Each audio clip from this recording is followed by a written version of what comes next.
بسم اللہ الرحمن الرحیم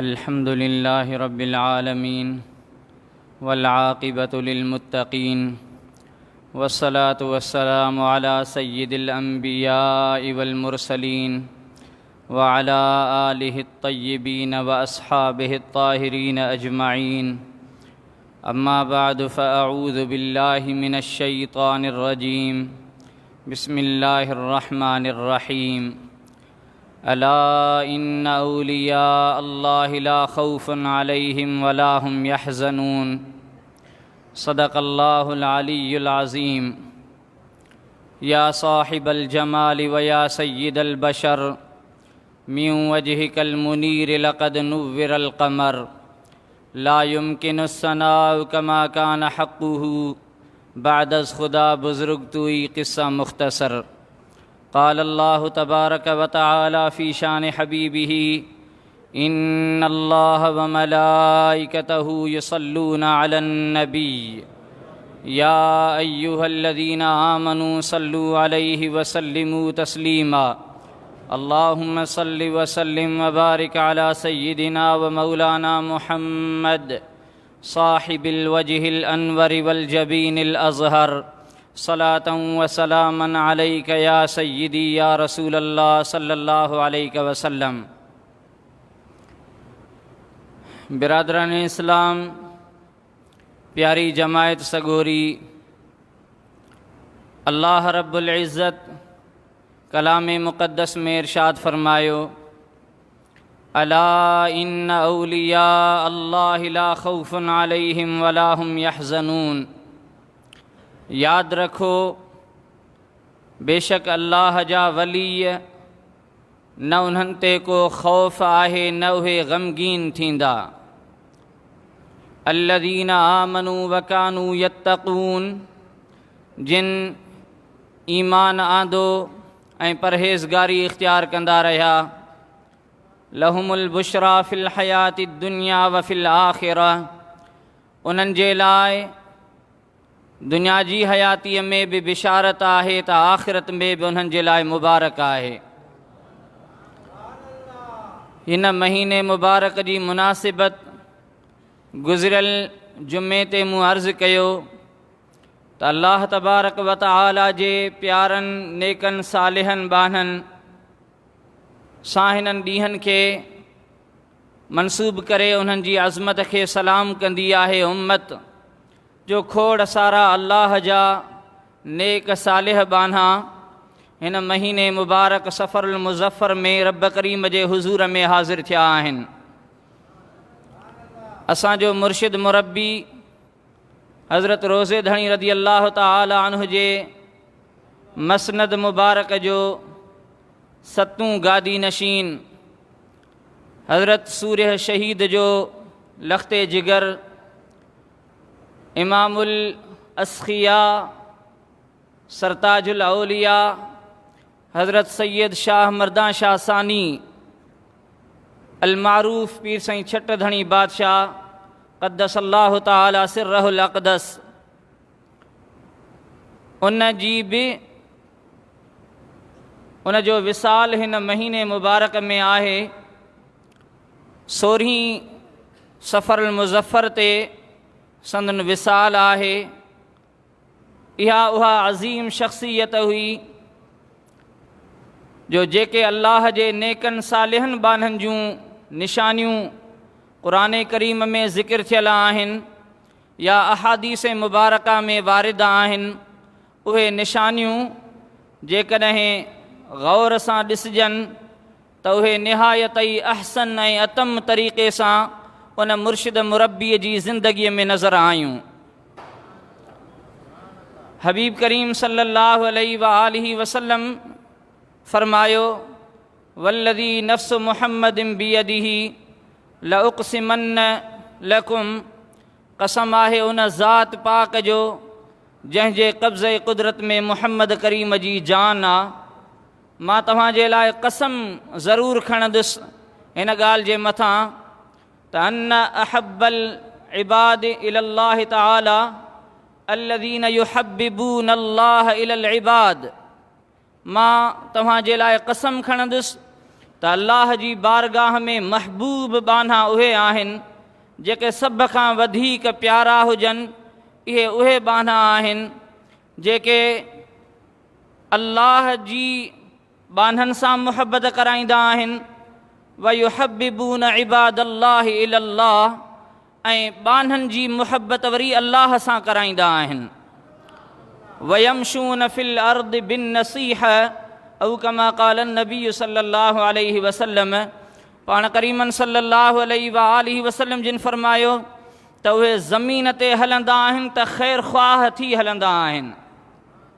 ज़मीन ते उन्हनि जो रहणु इहो समूरो ख़ैर ख़्वाहीअ ते मबनी हूंदो आहे।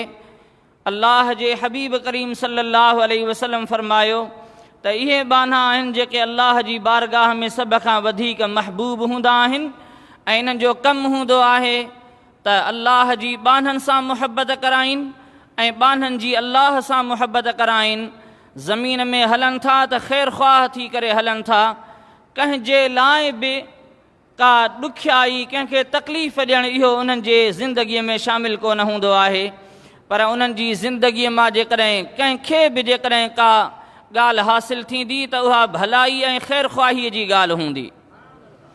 हज़रत पीर साईं छट धणी बादशाह क़द्दस अल्लाह ताला सिर्रहुल अक़दस, इहा महबूब शख़्सियत हज़रत पीर साईं सूर्य बादशाह रहिमहुल्लाह ताला जॾहिं संदुन शहादत थी, अंग्रेज़ साम्राज्य जेको पीर साईं बंगले धणी बादशाह जी जे ज़माने मुबारक में हिन ज़मीन ते हिन धरतीअ ते क़ाबिज़ थियो हो, जाबराना तसल्लुत क़ाइमु कयो हुयो।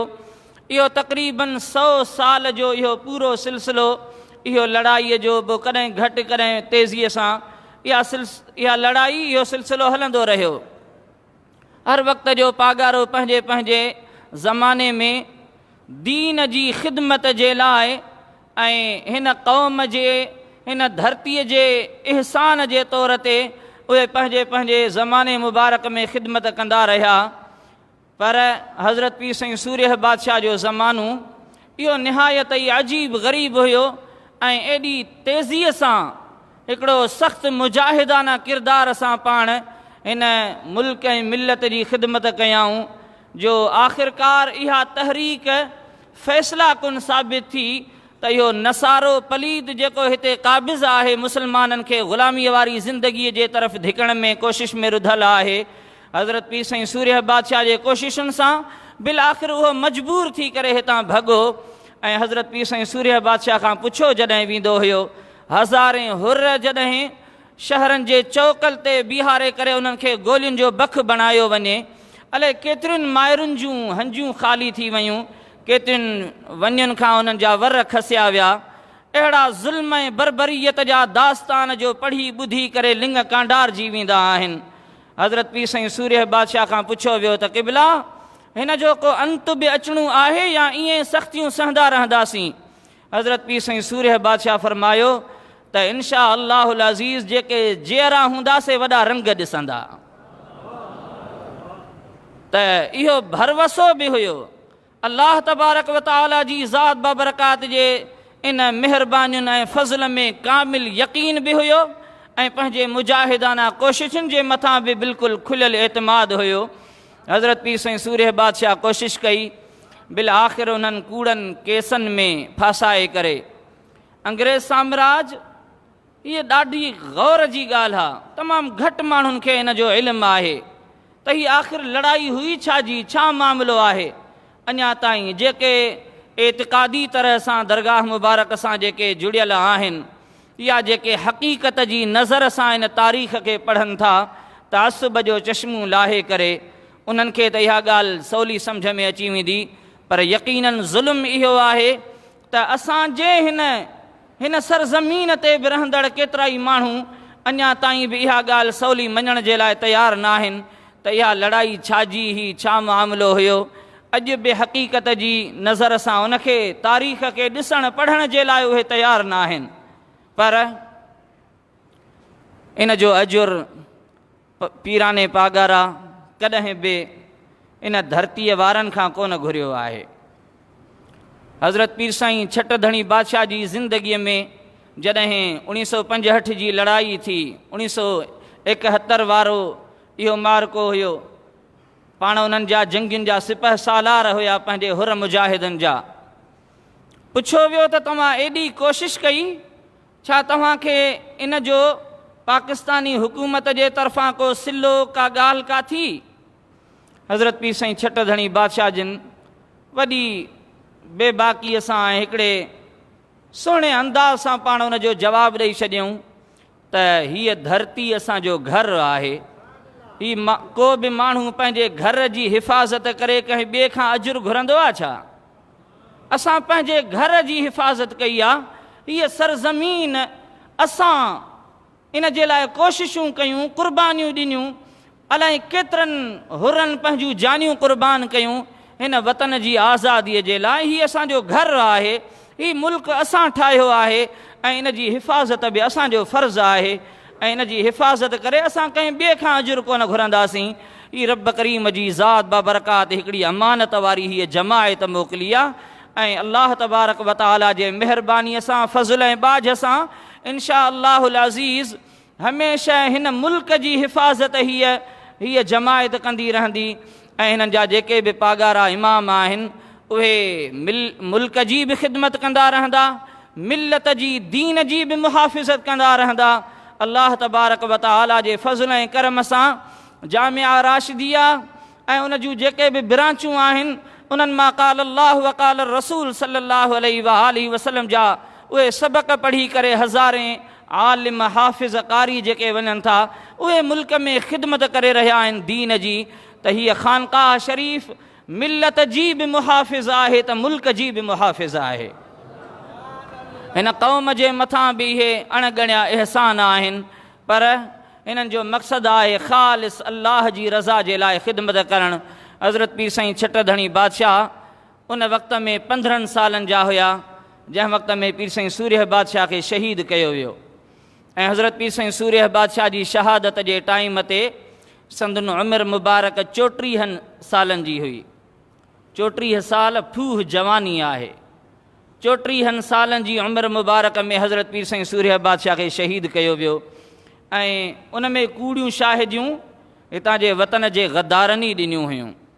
अॼु बि जेकॾहिं तव्हां ॾिसंदव त अलाए केतिरियूं सरज़मीनूं जाइदादूं उहे गैरनि जे नाले ते थियल आहिनि, पर क़ुर्बान वञा महबूब मुर्शिद पीर साईं छट धणी जी शख़्सियत तां पाण कॾहिं बि वरी उन जे लाइ का पलांद जी ॻाल्हि कॾहिं बि कोन कयूं त के उहा सरज़मीन असांजी हुई, कहिड़े तरीक़े सां उन्हनि ॾे वई उन जे वापसीअ जे लाइ का कोशिशि कजे या हुरनि खे को इन जो को अजुर ॾिनो वञे, का ॻाल्हि थिए, कॾहिं बि अहिड़ी ॻाल्हि कान थी। पर पाण जीअं न रसूलुल्लाह सल्लल्लाहु अलैहि वसल्लम जिन मके पाक जे फ़तह थियण जे टाइम ते फ़ातिहाना अंदाज़ सां मके मुअज़्ज़मा में दाख़िल थिया ऐं पाण उन ई टाइम ते आम माफ़ीअ जो ऐलान करे छॾियो हुयऊं। अॼु तव्हां ते का बि मयार कान्हे का जेको कुझु तव्हां कयो।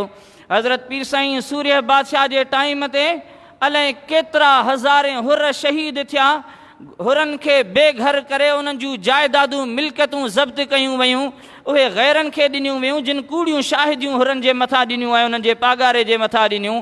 पर जॾहिं हज़रत पीर साईं छट धणी बादशाह जिन मोटी आया 1952 में रब करीम करम कयो, हीअ ख़ानक़ाह शरीफ़ वरी आबाद थी त सदा सूर न हुअनि ऐं ॾूंगर वञनि गुज़रियो। वक़्तु ॾुखियो हर वक़्तु न रहंदो आहे। वक़्त ॾुखिया जेके ईंदा आहिनि से आज़माइश ख़ातिर ईंदा आहिनि। कंहिंसां अल्लाह तबारक व तआला कंहिंखे का शइ ॾेई बि आज़माईंदो आहे ऐं कंहिंजे मथां वरी तकलीफ़ूं ॾेई बि अल्लाह करीम उनखे आज़माईंदो आहे। त अल्हम्दुलिल्लाह हीअ जमायत हिननि जा अॻुवान हमेशह सुरख़ुरू रहिया आहिनि हिन ई आज़माइश में। हज़रत पीर साईं छट धणी बादशाह जिन वापसि जो मोटी आया त पाण फरमायूं त अॼु तव्हां ते का बि मयार कान्हे का, सभिनी खे मूं लिल्लाह फिल्लाह माफ़ करे छॾियो।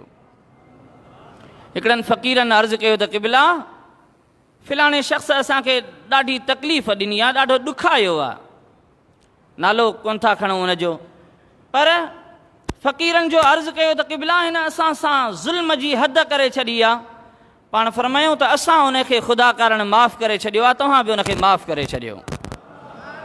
हज़रत पीर साईं जी ज़िंदगीअ में कॾहिं बि का पलांद जी ॻाल्हि, का अहिड़ी ॾुखियाईअ वारी ॻाल्हि कॾहिं बि ॾिठी कान वई आहे। केतिरा बि दुश्मन छो न खणी हुजनि, जिन तकलीफ़ूं ॾिनियूं हुजनि, हज़रत पीर साईं छट धणी बादशाह जे लाइ कंहिं लिखियो आहे त हिकिड़ो शख़्स हुयो जंहिं ते पाण एतिरा त नाराज़ हुया जो साम्हूं कॾहिं अचे उहो माण्हू जंहिं ग़लती एॾी वॾी कई हुई जो साम्हूं अचिजे त शायदि कॾहिं बि उनखे बख़्शे न छॾिजे, पर उहो जॾहिं दिलि झले करे कंहिंजे मशवरे ते पीर साईं जिन जी ख़िदमत में अची करे हाज़िर थियो त सुबहान अल्लाह, केॾी बि तकलीफ़ छो न हुजे, हज़रत पीर साईं छट धणी बादशाह खे उन शख़्स खां, पर पाण उन अज़ीम अख़लाक़नि जो सरापा मिसाल थी करे जीअं उहो शख़्स संदन साम्हूं आयो, पाण वेठा हुया कुर्सीअ ते, त उन सां पंहिंजे मामूल मुताबिक़ ऐं सुहिणे अख़लाक़ जे मुताबिक़ पाण उन सां उथी मिलिया आहिनि, उन सां उथी मिलिया। पर संदन ज़िंदगीअ में हमेशह इहो रहंदो हुयो त जेकॾहिं कंहिंखे सबक़ु सेखारिणो आहे, कंहिंखे का सेखत ॾियणी आहे, त हज़रत पीर साईं छट धणी बादशाह जो सिर्फ़ु उन खां पंहिंजो चहिरो मुबारक फेराए छॾणु उन जे लाइ क़यामत खां घटि कोन हुयो। जेकॾहिं पाण कंहिंसां नाराज़ थियनि, हीउ ख़ामोशीअ वारे ई तरीक़े सां तादीबी जेको तरीक़ो हुयो इहो अजीब हुयो, ऐं खोड़सारनि बुज़ुर्गनि जो भलारनि जो इहो तरीक़ो रहियो आहे, जेके ख़ामोश तरीक़े सां कंहिंखे कुझु चवंदा न आहिनि। चयो वेंदो आहे न त चुप सी जे चवनि न अदब कजे उन्हनि जो। हिकिड़ा आहिनि जेके चई करे ॻाल्हि ॿुधाईंदा आहिनि, उनखे ॿुधाईंदा आहिनि, सबक़ु सेखारींदा आहिनि, पर उनखां वधीक अहमियत वारो हूंदो आहे जेको ख़ामोशीअ में ई उनखे सबक़ु ॾेई छॾिजे। हज़रत पीर साईं छट धणी बादशाह जिन इहा ख़ामोशीअ वारे अंदाज़ सां पाण ॿुधाईंदा हुया। हज़रत सैयदना उस्मान गनी रज़ी अल्लाह तआला अन्हु सैयद आलम सल्लल्लाहु अलैहि वसल्लम जे विसाल खां बाद में हज़रत सैयदना अबू बकर सिद्दीक़ रज़ी अल्लाह तआला अन्हु जीअं ख़लीफ़ो थियो, अमीरुल मोमिनीन थियो, त सैयदना अबू बकर सिद्दीक़ रज़ी अल्लाह तआला अन्हु जिन मिंबर शरीफ़ जे ॿिए ॾाके ते वेठा, यानी पहिरियों ॾाको जेको मथे सफ़ा आहे उन ते पाण करीम सल्लल्लाहु अलैहि वसल्लम जिन तशरीफ़ फरमा थींदा हुया। जॾहिं हज़रत अबू बकर सिद्दीक़ रज़ी अल्लाह तआला अन्हु ख़लीफ़ो थियो त पाण वरी हिकिड़ो ॾाको छॾे करे रसूलुल्लाह जे उन अदब जे करे ॿिए ॾाके ते पाण वेठा। वरी सैयदना इन में इहो सबक़ु हुयो त रसूलुल्लाह सल्लल्लाहु अलैहि वसल्लम जे अदब जे करे हज़रत अमीरुल मोमिनीन सैयदना अबू बकर सिद्दीक़ रज़ी अल्लाह तआला अन्हु मुस्तफ़ा करीम जे उन्हनि क़दमनि वारी जाइ ते तशरीफ़ रखे थो। वरी हज़रत फ़ारूक़ आज़म रज़ी अल्लाह तआला अन्हु जॾहिं उहो ख़लीफ़ो थियो आहे, अमीरुल मोमिनीन थियो आहे, त सैयदना उमर फ़ारूक़ रज़ी अल्लाह तआला अन्हु वरी उहो मथियूं ॾाको सैयदना अबू बकर सिद्दीक़ वारो छॾे करे सफ़ा हेठे ॾाके ते वेहंदा हुया। पर जॾहिं सैयदना उस्मान गनी रज़ी अल्लाह तआला अन्हु जॾहिं ख़लीफ़ो थियो, अमीरुल मोमिनीन थियो, त सैयदना उस्मान गनी रज़ी अल्लाह तआला अन्हु वरी पहिरें ॾाके ते जिथे मुस्तफ़ा करीम सल्लल्लाहु अलैहि वसल्लम जिन तशरीफ़ फरमा थींदा हुया, हज़रत उस्मान गनी रज़ी अल्लाह तआला अन्हु उन ॾाके ते जलवा अफ़रोज़ थियो। इन ख़ामोशीअ में ई पाण हिकिड़ो अज़ीम सबक़ु ॾिनो हुयाऊं। इहो सबक़ु इहो हुयो त जेकॾहिं मां अबू बकर सिद्दीक़ वारे ॾाके ते वेहां थो, हाणे हेठि ॾाको त आहे ई कोन को जो हज़रत उमर फ़ारूक़ खां बाद में वरी अञा चोथों ॾाको हुजे त हुन ते सैयदना उस्मान गनी तशरीफ़ फरमा थिए, पर जेकॾहिं हज़रत अबू बकर सिद्दीक़ जे तशरीफ़ रखण वारे ॾाके ते जेकॾहिं उस्मान गनी वेहे थो त माण्हुनि जे ज़हननि में इहो थींदो त हीउ पंहिंजे पाण खे हज़रत अबू बकर सिद्दीक़ जे बराबरि थो सम्झे। जेकॾहिं हज़रत उमर फ़ारूक़ रज़ी अल्लाह तआला अन्हु जे ॾाके ते जेकॾहिं हज़रत उस्मान गनी वेहे त माण्हू सम्झंदा त हीउ पंहिंजे पाण खे सैयदना उस्मान हज़रत उमर फ़ारूक़ रज़ी अल्लाह तआला अन्हु जे बराबरि सम्झे थो, पर हज़रत उस्मान गनी रज़ी अल्लाह तआला अन्हु जो ख़्यालु हुयो त इहे ॿई भलारा जेके शेखैन करीमैन आहिनि, हज़रत सैयदना अबू बकर सिद्दीक़ ऐं हज़रत उमर फ़ारूक़ रज़ी अल्लाह तआला अन्हु, इहे हर हाल में मूंखां आहिनि, मां हिननि जे बराबरि कोन आहियां। पर हाणे जॾहिं मां रसूलुल्लाह जी उन इहे तशरीफ़ रखण वारी जाइ ते जेकॾहिं तशरीफ़ फरमा थियण वारी जाइ ते उते वेहंदुसि त कंहिंखे इहो गुमान कोन थींदो त हज़रत उस्मान गनी पंहिंजे पाण खे रसूलुल्लाह जे बराबरि थो सम्झे। इहो तसवुर ई कोन थींदो, कंहिंखे ख़्यालु ई कोन थींदो। तंहिंजे करे ख़ामोशीअ में ई इहो सबक़ु ॾियणो हुयो त हज़रत उस्मान गनी अबू बकर सिद्दीक़ रज़ी अल्लाह ताला अन्हु जे बि बराबरि कोन्हे को, उमर फारूक जे बि बराबरि कोन्हे को, रसूलुल्लाह जे बराबरि त को थी कोन थो सघे। हज़रत पीर साईं छट धणी बादशाह अलैहि रहम पाण ज़िंदगीअ में ख़ामोशीअ सां ई अदब सेखारींदा हुया। हिन जमायत में हिकिड़ा उसूल आहिनि क़ाइमु थियल, ऐं हिन पुरफ़ितन दौर में मूंखे हैरत थींदी आहे त अॼु बि अल्लाह जे फज़ल ऐं करम सां हीअ जमायत इहो ई सम्झे थी त दुनिया में ॿियो सभु कुझु छा बि आहे, पर दरगाह मुबारक जे उसूल ते जमायत इहा सम्झे थी त पागारो जेकॾहिं नाराज़ थी वञे त ज़िंदगीअ में मुंहिंजे लाइ ॿी का पनाह जी जाइ कान्हे का। अल्हम्दुलिल्लाह असांजे दिलुनि में उहो ई तौर तरीक़ो आहे। एतिरो ई मुर्शिद करीम जे लाइ अदब एहतराम ऐं उन जे हुक्म जी तामील जी एतिरी अहमियत आहे। पीर साईं छट धणी बादशाह जिन कंहिंखां मुंहुं फेरे छॾीनि त उन जे लाइ ज़िंदगीअ में वरी ॿी का ज़मीन में पनाह जी जाइ कान उनखे नज़र ईंदी हुई। पाण उनखां मुंहुं फेरियऊं, उन सां अख़लाक़नि जे मुताबिक़ उथी त मिलिया, पर उन शख़्स खे न को वेहण जो चयाऊं, न को छा, पंहिंजे ॿियनि मसरूफ़ियात में पाण मसरूफ़ थी विया। उहो शख़्स बीठो हुयो त उहो रिवायत करण वारो चवे थो त मूं ॾिठो त पाण उनखां पुछऊं त कीअं अचणु थियो आहे। उहो बाहूं ॿधी करे बीही रहियो, कुझु अर्ज़ु न कयईं। चई क़िबला बसि ईअं दीदार जे लाइ हाज़िर थियुसि। पाण फरमायूं ठीकु आहे, महिरबानी। एतिरी ॻाल्हि करे हुन सम्झो त मुंहिंजो मक़सदु त थियो कोन को।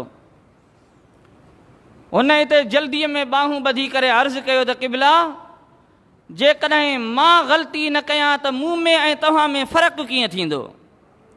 ग़लतियूं करणु असांजो कमु आहे, जेकॾहिं असां ग़लतियूं न कयूं त तव्हां ऐं असां में फ़र्क़ु कहिड़ो। तंहिंजे करे ग़लती मूं कई आहे। हज़रत पीर साईं जिन उनखां बाद में कुझु देरि सोच वीचार में पइजी करे उनखां बाद में उनखे फरमायूं त वेह,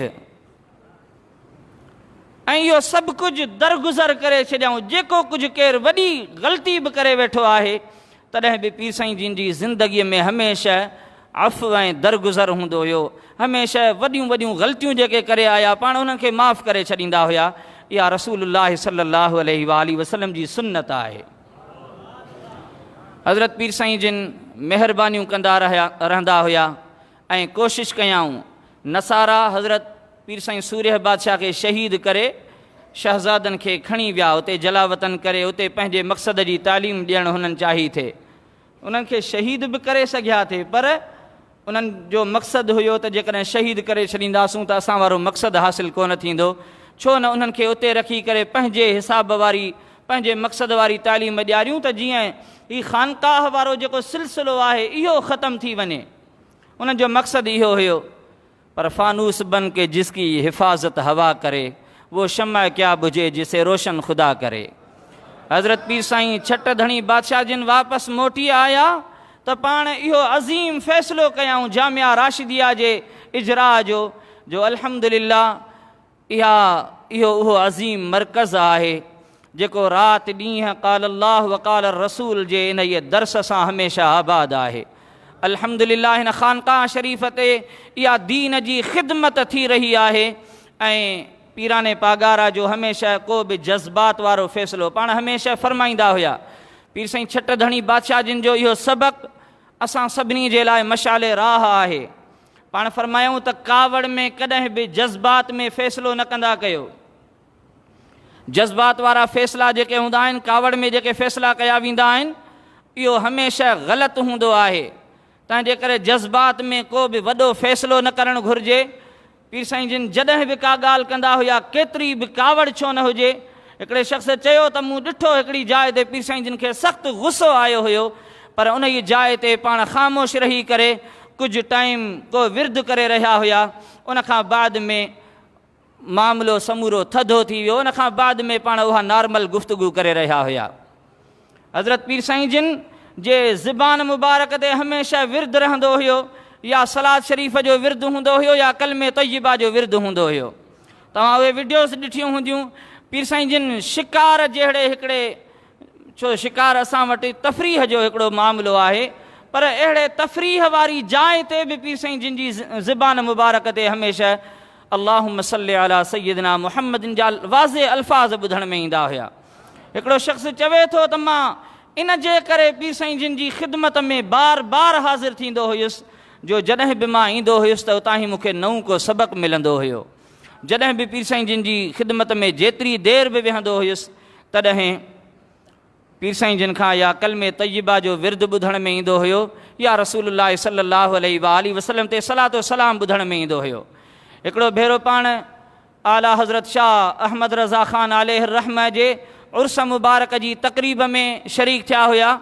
अलाए केतिरा साल अॻु में पाण उन जाइ ते फ़रमायाऊं त मां बि अल्हम्दुलिल्लाह सलाद शरीफ़ जो विर्द कंदो आहियां, ऐं मुंहिंजी दिली ख़्वाहिश आहे त सलाद शरीफ़ जो जेको विर्द आहे उहो आम जाम कयो वञे। सलाद शरीफ़ में खोड़ सारियूं बरकतूं आहिनि। हज़रत पीर साईं छट धणी बादशाह जिन जा अख़लाक़ ॾाढा अज़ीम हुया। पाण जीअं मोटी आया 1952 में ताजपोशी थी, त हिकिड़े मुनज़्ज़म तरीक़े सां ख़ामोशीअ सां दुआउनि सां ऐं महिरबानियुनि सां जमायत खे हिकिड़ी लाइन ॾेई करे जमायत खे ईअं हलाईंदा रहिया। ऐं संदन ज़िंदगी मुबारक जे आख़िरी सालनि में संदन इहे अल्फाज़ मुबारक ॾाढा अजीब ग़रीब आहिनि, जो पाण हिकु जाइ ते ख़ुशीअ वटां अल्लाह जो शुक्र कंदे इहे लफ़्ज़ ज़ुबान ते आंदा हुयऊं त हेतिरो वक़्तु पाण में गॾु गुज़ारियोसूं, तरक़ी कईसूं, अॻिते बि मालिक करीम महिरबानी फ़रमाईंदो। यकीनन जेकॾहिं जमायत खे ॾिठो वञे त हज़ारे हुर अॼु बि मौजूदु आहिनि, जेके अल्हम्दुलिल्लाह सुन्नत रसूल सल्लल्लाहु अलैहि वसल्लम जो लिबास जिस्म ते ढकिन था। इहा दिस्तार रसूलुल्लाह जी सुन्नत आहे, जेका हिन जमायत में घणी पाबंदीअ सां हूंदी आहे। पहिराण इहो पाइण रसूलुल्लाह जी सुन्नत, अल्हम्दुलिल्लाह हिकिड़े ख़ामोश तरीक़े सां हीअ दीन जी ख़िदमत आहे, जेको पागारनि जो तरीक़ो आहे। ऐं हज़ारे तहजुद गुज़ार ज़िक्र फ़िक्र वारा हिन जमायत में नेक सालेह बाना मौजूदु आहिनि। अलाए केतिरा फ़क़ीर आहिनि जेके थरनि बरनि में अल्लाह जा नेक सालेह बाना अहिड़ा, जेके ज़ुबान सां जेको गुफ़्तो चवनि त अल्लाह करीम उहो करे थो छॾे।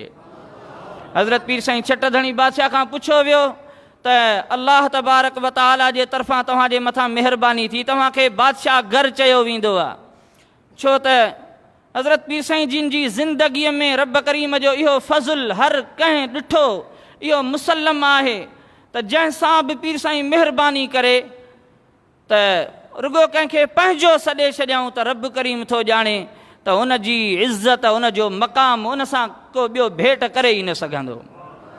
पीर साईं ज़िंदगीअ में जंहिंखे बसि पंहिंजो सॾे छॾियो, पाण फरमाईंदा हुया त हीउ असांजो आहे।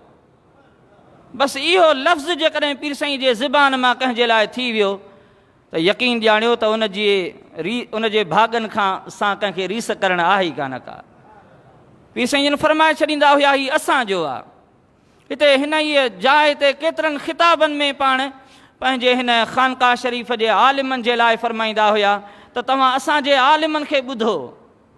हज़रत मुफ़्ती साहिबु अल्लाह करीम संदन आफ़ियत में बरकतूं अता फ़रमाए, उमिरि में बरकतूं अता फ़रमाए। मुंहिंजो उस्ताद साईं क़िबला मुफ़्ती मोहम्मद रहीम सिकंदरी पाण केतिरनि ई ख़िताबनि में वाज़े फ़रमाईंदा हुया त मुंहिंजे तरफ़ां ऐं मुफ़्ती साहिब जे तरफ़ां तव्हांखे ईद मुबारक हुजे। इहा ॻाल्हि का मामूली ॻाल्हि कान्हे का। हिन जमायत जे ज़हननि फ़िक्रनि में इहा ॻाल्हि वेहारणी हुई त हिन जाइ ते जेका इल्म जी तव्हांखे ॻाल्हि जेका मिले थी त उन जी अहमियत केतिरी आहे, त इहो वक़्त जो पागारो इन इहे पंहिंजे ख़िताबनि में उन इहे मुफ़्ती साहिब जे तरफ़ां जेकॾहिं मुबारक चवे थो ईद जी, त इहा ॻाल्हि मामूली कान्हे का। अल्लाह करीम शल इन ख़ानकाह शरीफ़ जे हिन फैज़ान मां असांखे मुस्तफ़ीज़ थियण जी तौफ़ीक़ नसीब फ़रमाए। शल रब करीम हज़रत महबूब मुर्शिद करीम सैयद शाह मर्दान शाह सानी دامت برکاتہم العالیہ ودام اقبالہ ورحمہ اللہ تعالی۔ اللہ کریم سندن مزار پر انوارت کروڑے رحمت نازل فرمائے۔ شل رب کریم سندن روحانی نظر ہر وقت اساں سا شامل حال فرمائے۔ آمین بجاہ النبی الامین صلی اللہ علیہ وآلہ وسلم۔